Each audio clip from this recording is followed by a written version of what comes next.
global happenings today. We communicate, we analyze global news. Stay tuned. Hello guys, welcome back to our channel. Sequel to pressure coming from all angles. First of all, we give thumbs up to VDM who went to where the whole Wahaha took place in Benue State to give Nigerians an idea of what actually happened. Then the pressure coming from the opposition, Atiku Abubakar and Peter Obi, they have both been on the neck of the president. It seems as though the president has taken a move towards suspending every official engagement to visit the people of Benue State. Don't forget that as at yesterday, information was everywhere that security needs to be beefed up in Benue State, and as at today, the Inspector General of Police has already arrived, as you can see here. But then the president have released a statement in respect to it. I'm going to give you a little detail of it, and then you get to hear what he has to tell the people of Benue State during the commissioning of Abuja water supply. But first of all, let's hear from the State House press release what President Bola Ahmed Tinubu intends to do. According to the information made available by Bayo Ananoga on his X handle, he says that President Bola Ahmed Tinubu has rescheduled his official visit to Kaduna State. Instead, he will travel to Benue State on Wednesday, June 18, 2025, as part of renewed effort to foster peace and address the persistent conflict affecting communities in the state. The president's visit aimed to assess firsthand the recurring crisis that has claimed numerous lives and caused significant destruction.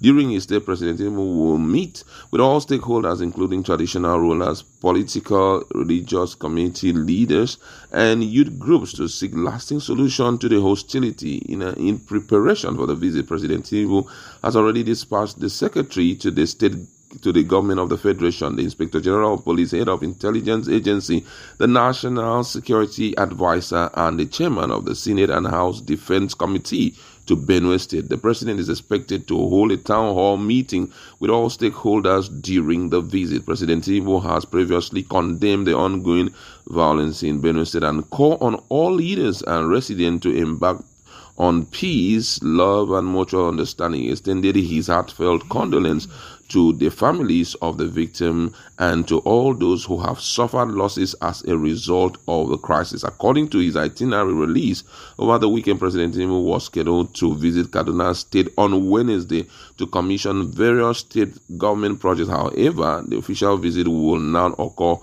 on Thursday, June 19, 2025.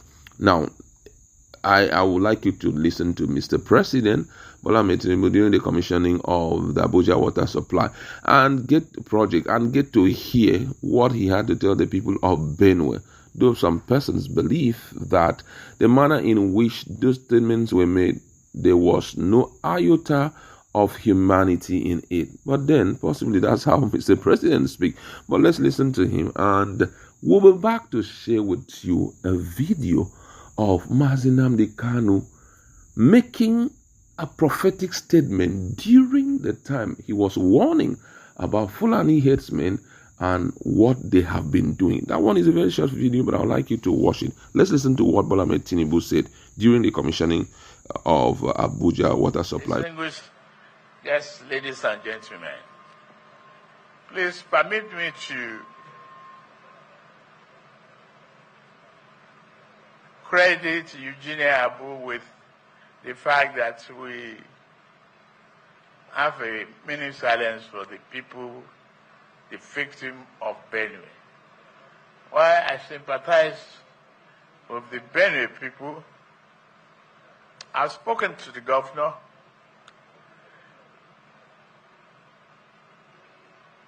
The leadership and people of Benue should accept our condolences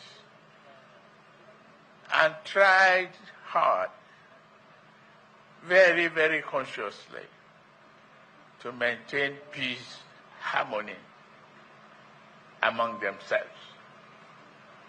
I've always said this, that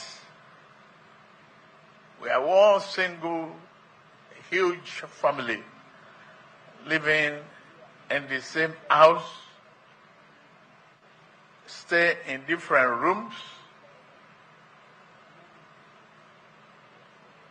but living together in harmony will be the result of our diversity for prosperity.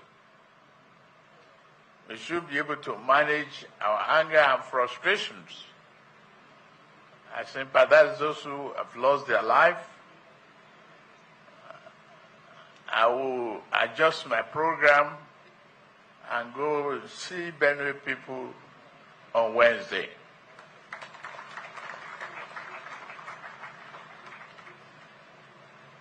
But today is a great day of pride. They have turned their attention to the West. They are forcibly occupying their land and telling them that they cannot do anything about it. A whole presidency in a country openly and brazenly supporting terrorists. All of you watching and listening all over the world, you know that Miyetti Allah is a terrorist organization. You know that. They have said that Benue State is theirs for the taking as a spoil of war. All of you are aware of it. You know what they are doing. Anywhere you have Fulani headsmen, terrorists for that matter, they tell you, oh, they are pastoralists. They are allowed to do their businesses in the forest. All of you are aware of it. But you kept quiet, hoping that somehow Tinubu will emerge as the president, or an Igbo man will come as the president, and your family will start enjoying. But in the meantime, you have no more farmlands, you have no more forests, you have nowhere you can call your own home. The same stupidity exhibited by Hausa peasants that enabled Fulani to take Sokoto from them, that enabled Fulani to take Katsina from them, that enabled Fulani to take even Kanu from them. Every Hausa land is occupied either by a Fulani emir or a Fulani governor. Some of you don't want to reason, you don't ever... All right, welcome back. More development is coming up in respect to Benue State preparation to receive Mr. President. But the interesting part of it is that the Inspector General of Police has promised to put a final full stop to that attack. And most Nigerians are asking, how is he going to do that?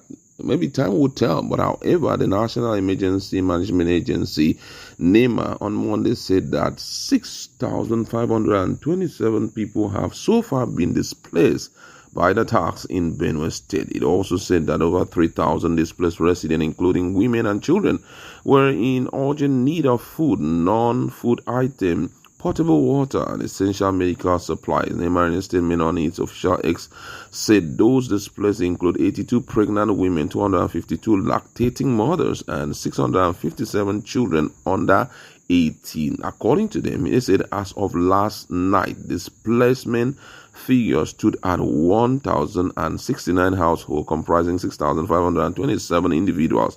Among them are 1,768 females, 759 males, 657 children, and under 18, 1,870 adults above 18, 252 lactating mothers, 82 pregnant women, and 91 elderly persons.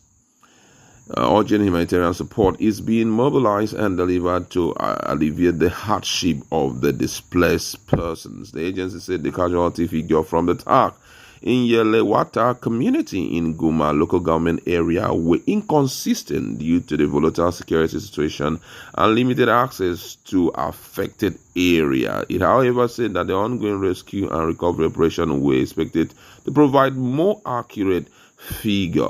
According to them, it said multiple coordinated attacks by unidentified government have targeted various communities across Benue State. The most recent incident occurred in early hours of Saturday at the Yelewata community in Goma local government area of Benue State. Now, it will interest you to know that Nigerians are not happy with how this whole thing is treated.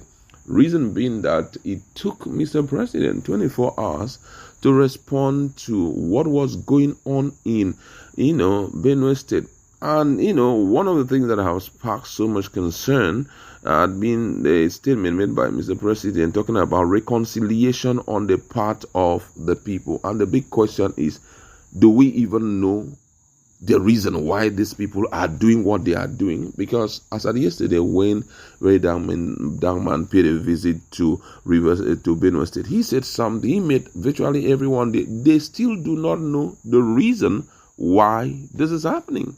But then, who knows if the prophecy of Mazi Nnamdi Kanu is actually true, that they are looking at Benue State as a spoil of war. And I think the only thing that can hold these guys down and stop them is if the people or if the federal government takes up this fight very personally. Because if they don't take it personally, it will not, stop.